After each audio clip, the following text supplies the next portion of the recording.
Let me share with you 3 of my best all-time driver videos. You know, driving doesn't have to be that complicated, especially when you get some of the secrets that I'm going to share with you here. Let's go and get started. Almost every golfer I see that struggles hitting it straight does pretty much the same thing. They're going to have the hips bump this way, a little bit to the right in the backswing. In the downswing, they're going to stand up and lose their posture a little bit.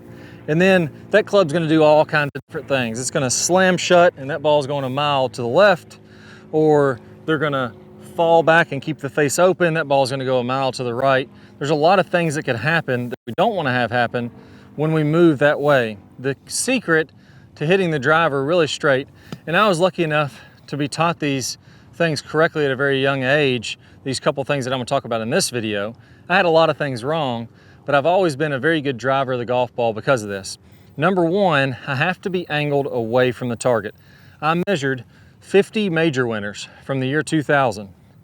And every single one of them at contact, when they hit this golf ball, their upper body was angled away from the target. So many golfers bump that hip.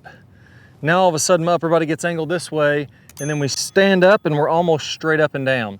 I've seen almost probably 10,000 swings online, and the vast majority of them do that pattern that I just talked about.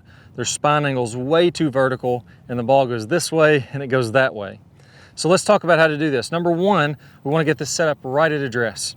I'm going to get a little bit of bump, so I'm feeling like my hips actually go this way. My right hip is lower than my left hip.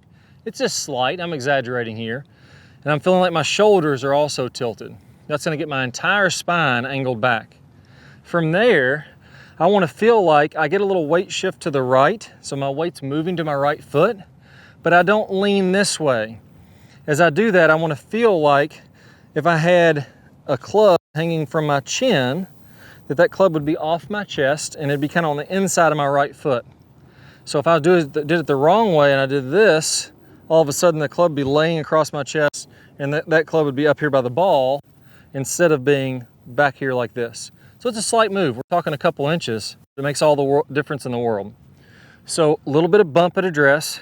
As I go to the top of the swing, I'm keeping that angle there. If I don't keep that angle, I'm gonna hit it all over the place. So that's piece number one. Let's go ahead and try that out and notice how this angle stays tilted away the entire time in my swing.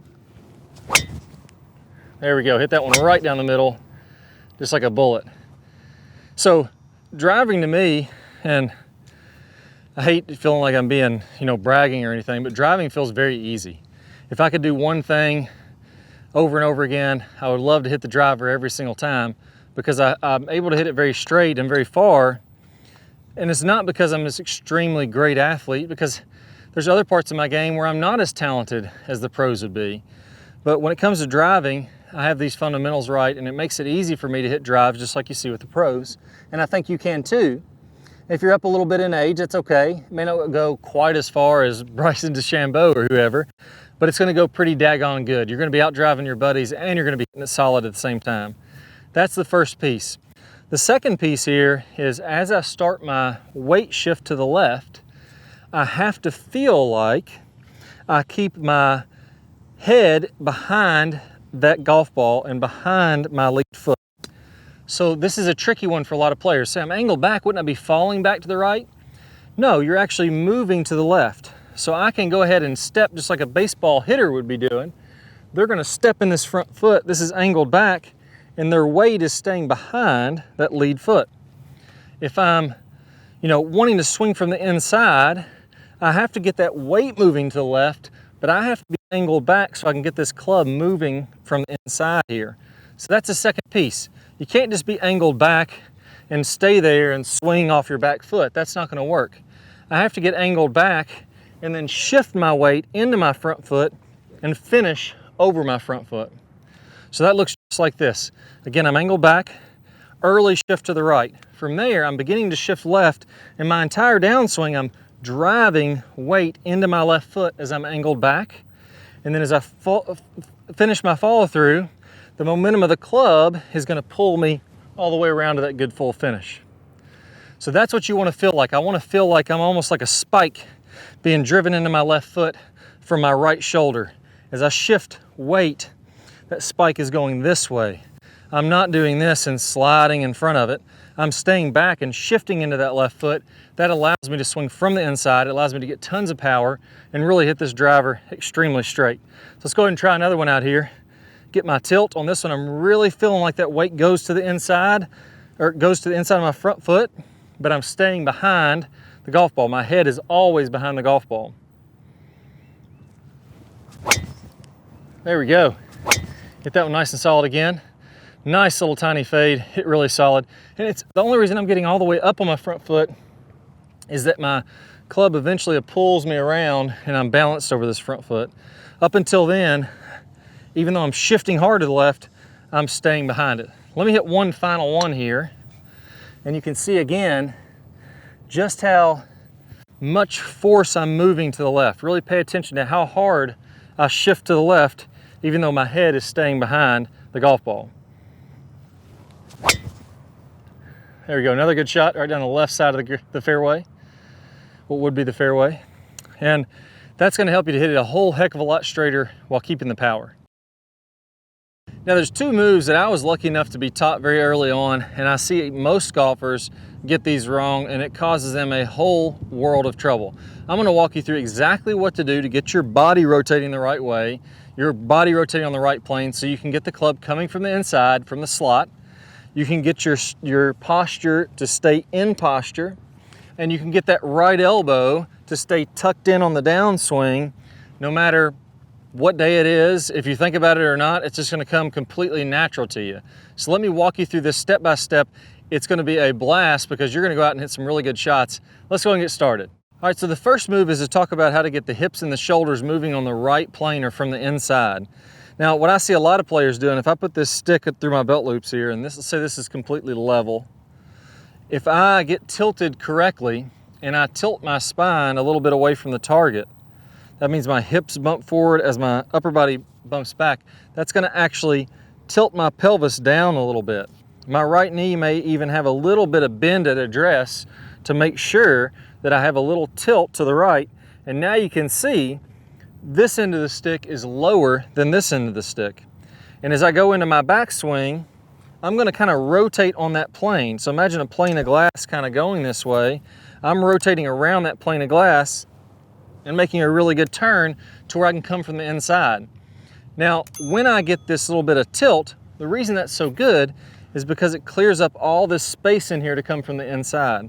As I get that side lower, that allows me to drop my club in, to swing from the inside, and to always hit a draw. If I'm coming over the top and I'm steep, this is the opposite of what you're currently doing. You may be doing this even if you're a pretty good player. I know I did this for years. So we want to get a little bit of that tilt. So my hips go forward, my knee comes in a little bit, and then as I rotate back, I'm just going to rotate on that plane. So I'm going to set up correctly with this slightly tilted. I'm going to rotate. This will obviously come up a little bit again because that's on that plane of glass. So this side's lower at a address, this side's lower at the top. All you really have to worry about, you don't even have to think about that, just get this end of the stick to point a little bit lower at address and you're gonna have it nailed. From there, you rotate to the top, and then in the downswing, I wanna make sure I get a little bit of a bump, a little bit of a weight shift to my left side. If I stay back on my right side, look how this is gonna be higher and I'm gonna be coming over the top. I wanna feel like, even as I get my weight shifting, that as I'm about down here, again, this side is lower. I'm coming with my right side, my trail side lower than my left side. That's gonna happen with every good golfer. You're gonna see as they come through contact, the same thing. That trail side of this right side is lower. So really all you have to feel like you do is put this stick in your belt loops, start with it a little bit below, go to the top of the swing. Don't even worry about where it's pointing there because you can't even see it. And as you start down, have it a little bit lower there too, so you're coming from the inside. My club would actually hit this stick slightly if I do this correctly on these slow swings. What I don't want to have happen is I don't want to get my hips going this way. I'm going to make my backswing, I'm going to bump my hips to the right. All of a sudden this stick is level or even a little bit tilted up. And my first move down, that stick stays high and I'm chopping down over the top. That's going to be the death move for a lot of players. So that's going to be the first piece. Do a good 10 or 15 reps to get that stick pointing lower on the right. Now the second move here is, now that I have a little bit of tilt, I'm going to go ahead and feel like I can tuck my elbow into my right side, and I'm going to teach you exactly what this feels like. I want you to lose the club for 1 second. I want you to tuck your right elbow into your hip here. You'll notice how you almost have to bend down to get it into your hip, right above your belt loop there. Right elbow's in.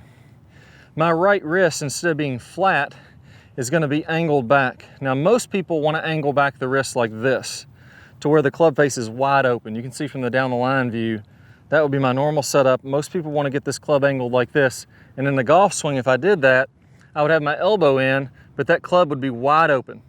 That ball would be going a mile to the right. If I was going to hit one here, it would just shoot off that way into a big slice. Instead of having the club angled back like this, I actually want you to have the club angled back like this. So now that face is actually level with the ground, or even better would be slightly turned down. So my wrist is like that. It's a kind of an awkward position, which is why most people never get in the right one. But I got to put my elbow in, and I have to turn my hand to where now my club is back, but it's also rotated down a little bit. So like this face angle here, instead of it being open, which is very comfortable, that's extremely comfortable, it's actually going to be a little bit closed there. And actually re-grip the club, get it positioned in a way until you can get it slightly closed like that. That's the right arm position that you need to be in. From there, all I'm going to do is rotate my body to contact. Notice how the face is square now and not way open. This feels comfortable, but it's just not any good. The ball's going to go a mile to the right. You're not going to have any fun playing golf. This feels a little bit awkward, but the result is really good. So I'm going to feel that a good 5 or 10 times. I'm going to tuck my elbow in, rotate that face closed, and then I'm just going to get in my posture and go to contact. You're going to see how your face is square, and you can do it a good 10 or 15 times. That's a lot of that connection that everybody's talking about. That's getting in the slot that everybody's talking about. That's squaring the face like everybody's talking about. All that's happening from that move. So let me get this down now. I get a little bump. My stick would be lower here if I had that in my pants, or in my belt loops. As I come through contact, I'm keeping that stick lower through contact.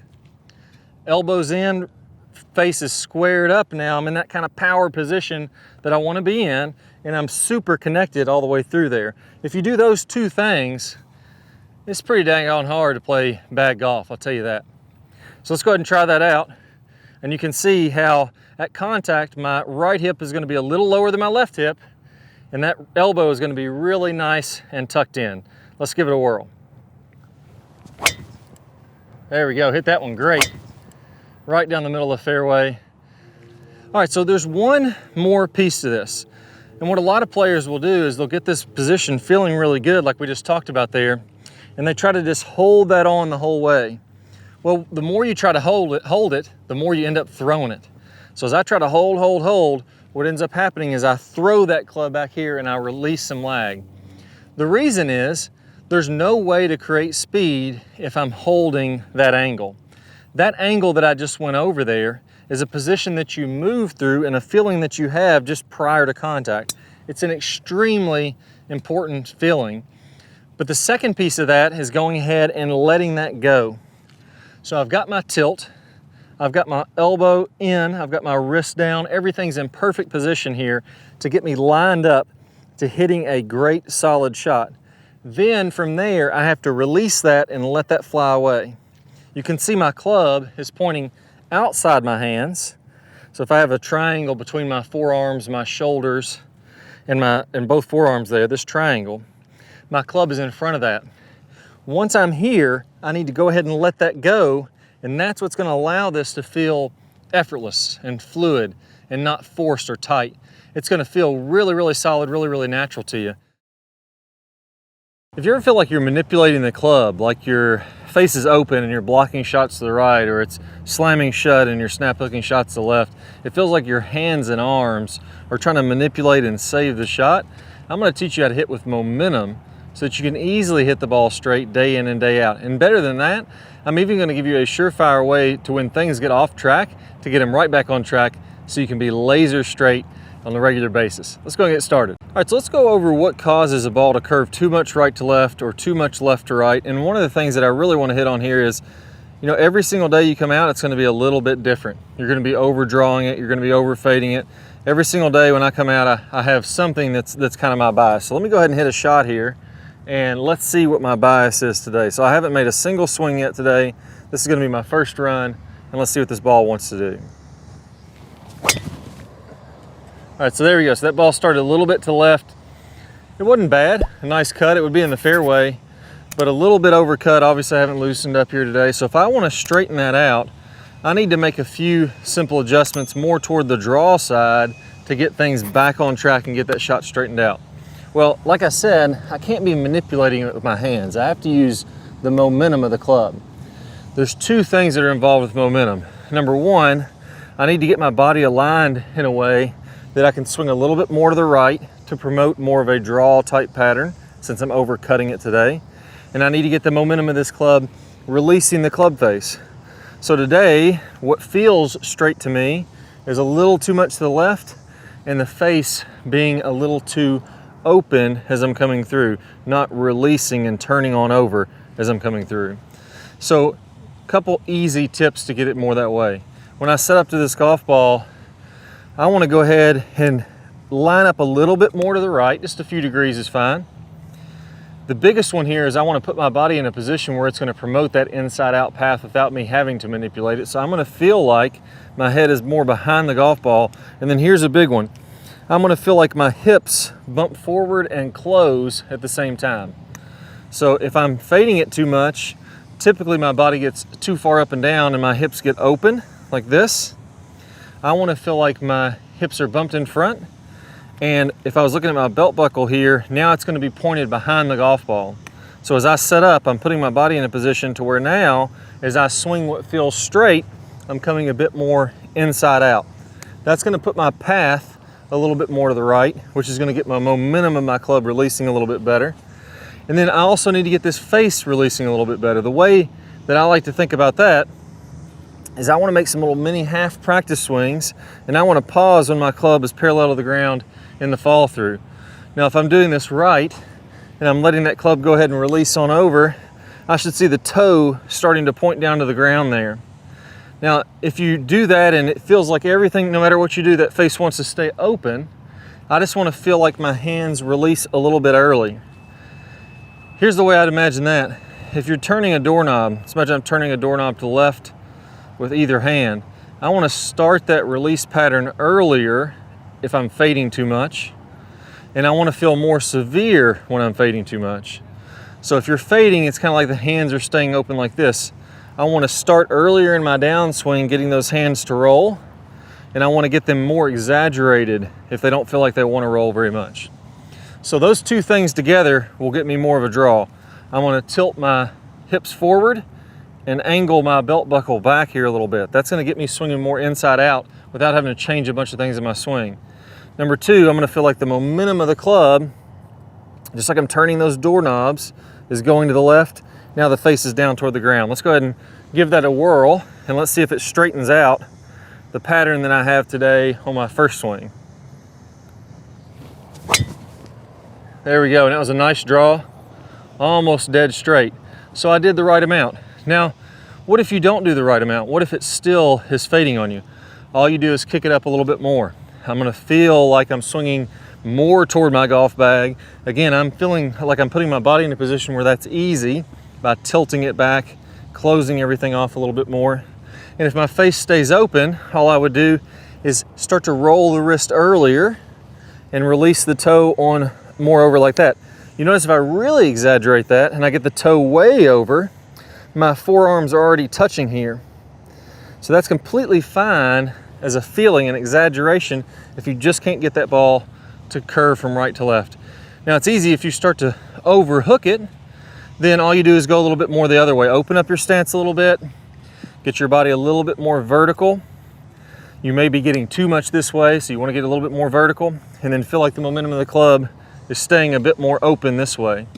So it's always tweaking it. You'll never get, no matter how good you get. The other day I went out, first few shots, I was fading them, over fading them. I set on the range, got my momentum working correctly, got those nice draws in there, and shot under par for the day and hit it great.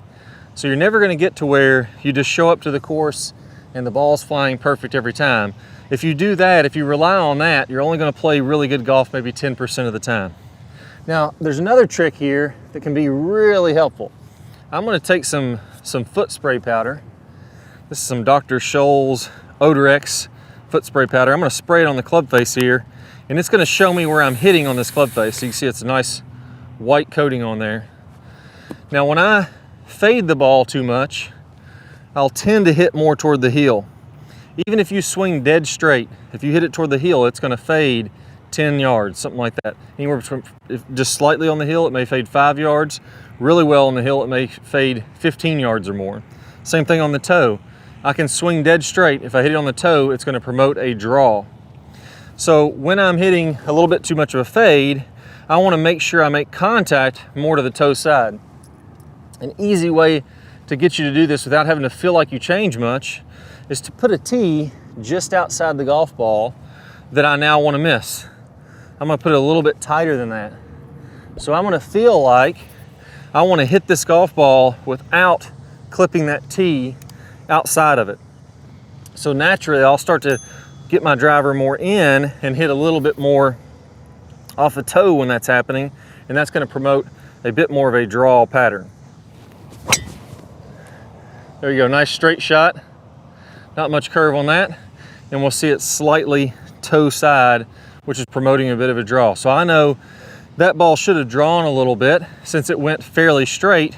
I just need to feel the momentum going out and rolling over a bit more. Just do the exact opposite when you get too much on the toe side. I can put that tee to the inside, try to miss that tee, and that's gonna get me naturally hitting it more toward the heel, which will promote a fade. Now, most players don't tend to overdraw the ball, so a little bit goes a long way. You'll easily be able to hit off the heel. You'll easily be able to feel like you swing the left and keep that face more open. It's the draws we got to typically do a little bit more work on. Now, there's one more piece of this that I haven't gone over. I talked about the momentum of the club squaring on up. So I talked about this face releasing, but most players tend to do that the wrong way. They tend to release the lag to start casting this club early, and as the face turns on over, they get a little flippy or a little scoopy through contact. You'll notice that when I turn the face over, I didn't flip my wrist like this. I had a lot of lag, and I was able to go ahead and get that club to release, still keeping this left wrist nice and flat or even a little bit bowed. Now, that's in a particular way that you square the hands. You can square the hands the right way, the ways that the pros do it, or you can square it the way that I see most everybody else do it. So I'm gonna go over in a little drill here. I'm gonna talk about how to cover the wrist properly, how to cover the golf ball, how to get those hands to release the pro way, and I have a very intuitive drill called the tennis racket drill that's gonna allow you to do that. I'll play a preview of that video here in a second. Once you get that wrist move down, now that's when that ball is easily gonna start to turn over from right to left. It'll really be very simple to make sure that you never get any of those weak left to right kind of floating up in the air shots. So I'll play a preview of that video here in a second. All you need to do is go ahead and click the card that pops up on your screen. If you don't see the card, don't worry. Go ahead and click the link down below this video in the description, and you'll get instant access to that tennis racket drill. I'll see you there. Good player problems. We're going to talk about shallowing that club shaft out as we're starting down, as we're doing this rotating of the face that we worked on in the last video. As we start this downswing, what you'll see with basically all of the top players is instead of coming kind of over the top and letting the hands come out away from their body, letting the club come out away from their body, again coming down steep into the ball and then having to open up, kind of fillet open the face and add loft to it. The flattening of the shaft should happen as soon as we start down. So as we start this downswing, what we want to have happening here, you can imagine that if I draw a line from the hosel of my club up through my right elbow, that's my swing plane line, my elbow plane. As I go to the top of the swing, I'm going to be slightly above that. And then as I start down, I want my hands to start to shallow out. I want the club to shallow out inside of this elbow plane. And at the same time, I'm going to be